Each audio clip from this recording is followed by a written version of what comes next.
ब्रह्मांड के बारे में वैज्ञानिक के मन में हमेशा से सवाल रहे हैं। ये क्या है, ये कहाँ से आया है और ये कैसे काम करता है।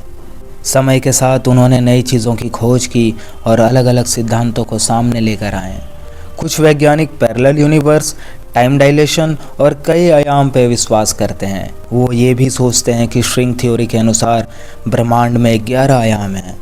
उनका मानना है कि ब्रह्मांड में हर जगह समय एक ही गति से चलता है। लेकिन क्या आप जानते हैं कि प्राचीन हिंदू धर्म में इन चीज़ों के बारे में बताया जा चुका है। वैज्ञानिक जिन चीज़ों की खोज कर रहे हैं उनका उल्लेख हिंदू प्राचीन ग्रंथों में पहले से ही किया गया है। हम आमतौर पर इन कहानियों को झूठ समझते हैं, लेकिन वास्तव में इनमें ब्रह्मांड के रहस्य छुपे हुए हैं।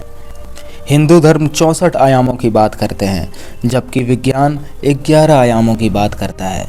आयामों की अवधारणा विज्ञान के लिए नई हो सकती है, लेकिन हिंदू धर्म में हजारों वर्षों पहले ही वर्णन किया गया है। ऐसी और भी कई वैज्ञानिक अवधारणाएं हैं जो हमारे हिंदू धर्म से मेल खाती है। इस वीडियो में मैं आपके साथ कुछ कहानियां साझा करूंगा जो आपको हमारे देश और संस्कृति पर गर्व महसूस कराएंगी। क्या आप जानते हैं कि पहली बार पैरेलल यूनिवर्स की थ्योरी कब दी गई थी? दरअसल पहली बार 1954 में एक प्रोफेसर ने दुनिया को बताया कि हमारी दुनिया जैसी ही एक और दुनिया है जो हमारे साथ एग्जिस्ट करती है। ये अलग अलग दुनिया है, भले ही हमें दिखाई न देती हो, लेकिन क्वांटम स्केल पर ये एक साथ रहती है।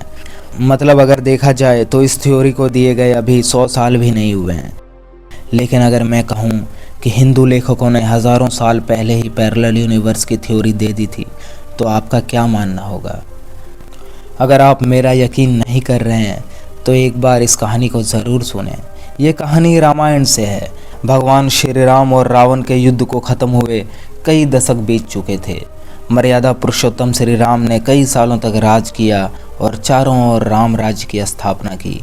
हम सभी जानते हैं कि भगवान विष्णु ने राम यानी कि एक इंसान के रूप में धरती पर अवतरण लिया था। अब बिल्कुल एक आम इंसान की तरह उन्हें अपने जीवन को समाप्त कर वैकुंठ की ओर निकलना था। लेकिन वो ये बात जानते थे कि उनके सबसे बड़े भक्त हनुमान उन्हें धरती से जाने नहीं देंगे। श्री राम जी को बचाने के लिए वो खुद यमराज से लड़ सकते थे। हनुमान जी के लिए ये बात जानना बहुत ज़रूरी था कि वो इस ब्रह्मांड में एक छोटे से अंश के बराबर हैं और असल दुनिया की चीज़ें कभी ख़त्म नहीं होती, बल्कि वो एक साइकिल में घूमती रहती है। इस महत्वपूर्ण बात को हनुमान जी को समझाने के लिए श्री राम जी ने एक बहुत ही चतुर लीला का प्लान बनाया। उन्होंने ज़मीन के अंदर एक छोटी सी दरार बनाई और उसके अंदर अपनी अंगूठी फेंक दी। इसके बाद उन्होंने हनुमान जी को बुलाया और उन्होंने हनुमान जी से अंगूठी को निकालने के लिए कहा।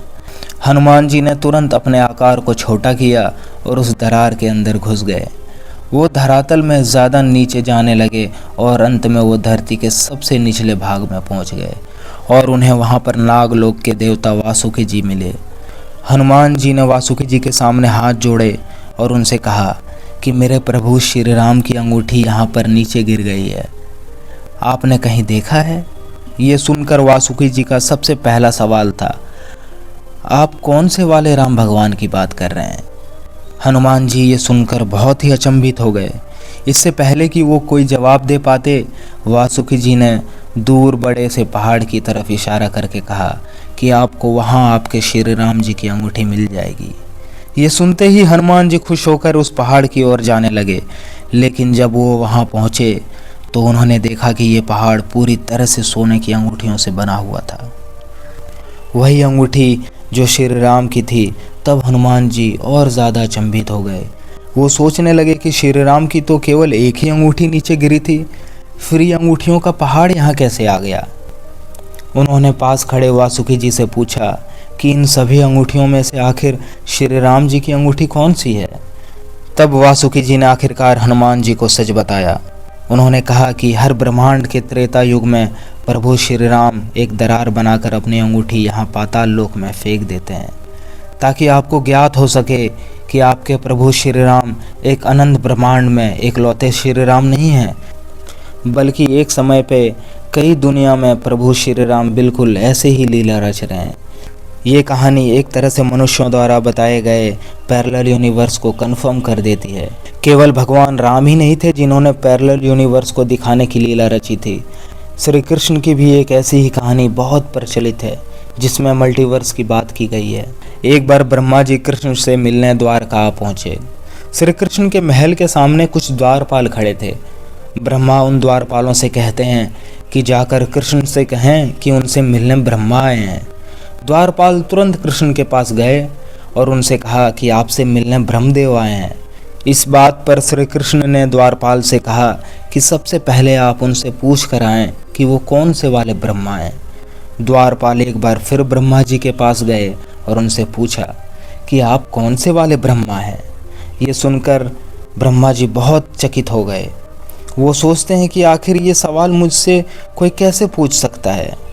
फिर वो कहते हैं कि मैं 4 सिर वाला ब्रह्मा हूँ जिसने पूरी दुनिया की रचना की है। द्वारपाल ये बात श्री कृष्ण को बताते हैं तो इस बार श्री कृष्ण बोलते हैं कि ठीक है, उन्हें अंदर आने दो।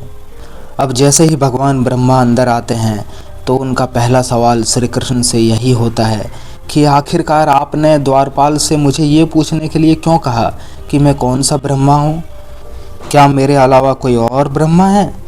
कृष्ण ने ब्रह्मा के इन सवालों का जवाब देते हुए उन्हें एक दिव्य दृष्टि दिखाई जिसमें उन्हीं की तरह कई सारे ब्रह्मा थे। श्री कृष्ण को देखकर उन सभी ब्रह्मा ने अपने सर आदर से झुका लिए। ये देखकर 4 सिर वाले ब्रह्मा परेशान हो गए। उन्हें समझाते हुए श्री कृष्ण ने कहा कि मैं अनगिनत ब्रह्मांड की देखभाल करता हूँ और हर एक ब्रह्मांड के पास अपना एक ब्रह्मा है। अब ये कहानी भी बिल्कुल पैरेलल यूनिवर्स की थ्योरी को समझाती है, जहाँ एक साथ बहुत सारी दुनिया एग्जिस्ट करती है। अब पैरेलल यूनिवर्स की बहुत बातें हो गई। हमारे हिंदू पुराण में एक और साइंटिफिक कंसेप्ट है जिसे मैं कहानी के द्वारा आपको समझाता हूँ। ये कंसेप्ट है टाइम डायलेशन का। टाइम डायलेशन एक बहुत ही इंटरेस्टिंग थ्योरी है जिसे हॉलीवुड की इंटरस्टेलर नाम की मूवी में बहुत अच्छे से दिखाया गया है। इस मूवी में कुछ एस्ट्रोनॉट्स धरती से स्पेसशिप में बैठकर अंतरिक्ष में जाते हैं ताकि वो एक ऐसा प्लेनेट ढूंढ पाए जिस पर इंसान रह सके। वो एक बड़े से ब्लैक होल के पास मौजूद एक प्लेनेट पर पहुंचते हैं। उन्हें जानकारी मिली हुई थी कि इस मिलर प्लेनेट पर इंसानों के रहने लायक परफेक्ट वातावरण हो सकता है, लेकिन परेशानी यह है कि इस प्लेनेट पर गुजारा गया 1 घंटा पृथ्वी के गुजारे गए 7 साल के बराबर है। इसका कारण ये था कि मिलर प्लेनेट ब्लैक होल से बहुत करीब था। इस वजह से ब्लैक होल की ग्रेविटी सीधा उस प्लेनेट के समय को अफेक्ट कर रही थी, जिसकी वजह से प्लेनेट पर वक्त बहुत तेज़ी से चल रहा था। अब उस प्लेनेट पर वो जाते हैं और जल्द से जल्द वहाँ से निकलने का प्लान बनाते हैं, लेकिन एक एक्सीडेंट की वजह से वो वहाँ से निकलने में कुछ घंटे लेट हो जाते हैं। जब वो अपने स्पेसशिप में पहुँचते हैं तो उन्हें पता चलता है कि भले ही उन्हें गुजारे हुए सिर्फ 2 घंटे हुए थे, लेकिन तब तक धरती पे 23 साल बीत चुके थे। इस मूवी में टाइम डायलेशन का ये बहुत ही अच्छा एग्जाम्पल था। असल में विज्ञान की माने तो ग्रेविटी समय को प्रभावित करती है। जिस ग्रह पर ग्रेविटी ज़्यादा होती है वहाँ पर समय की रफ्तार धीमी हो जाती है, और जहाँ ग्रेविटी बहुत कम होती है वहाँ पर समय की गति बहुत तेज़ी से दौड़ती है। विज्ञान के अनुसार ब्रह्मांड में हर जगह पर समय की रफ्तार अलग अलग है।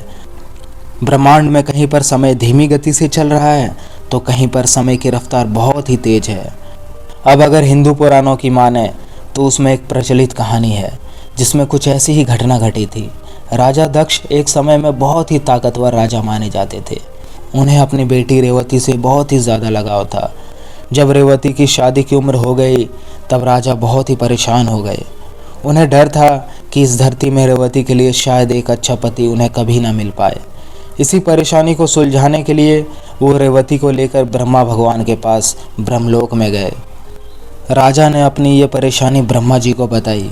ब्रह्मा जी उनकी बात सुनकर ज़ोर ज़ोर से हंसने लगे। उन्होंने कहा कि आप जिस धरती से अभी आए हैं वहाँ पर आपके जान पहचान वाले अब कोई नहीं रहे, क्योंकि जितना समय आपने ब्रह्मलोक में गुजारा है उतना ही समय में धरती पर हज़ारों साल बीत चुके हैं। रेवती और राजा भगवान ब्रह्मा की इन बातों को नहीं समझ पा रहे थे। जब ब्रह्मा जी ने बताया कि हर एक लोक में समय की रफ्तार अलग है, तब जाके रेवती और राजा ब्रह्मलोक में थे। जब तक रेवती और राजा ब्रह्मलोक में थे तब तक धरती पर 27 चतुर्युग खत्म हो चुके थे। 27 चतुर्युग यानी करीब 113 मिलियन साल। अब जाहिर सी बात है, इतने समय बाद न ही रेवती का परिवार वहाँ था और न ही राजा का राज्य। भगवान ब्रह्मा उन्हें सुझाव देते हैं कि आप जल्द ही धरती पर जाएं और वहाँ श्री कृष्ण के भाई बलराम से रेवती की शादी करवा दें। अगर आप कुछ क्षण और ब्रह्मलोक में रुकते हो तो ये समय धरती पर और तेज़ी से गुजर जाएगा।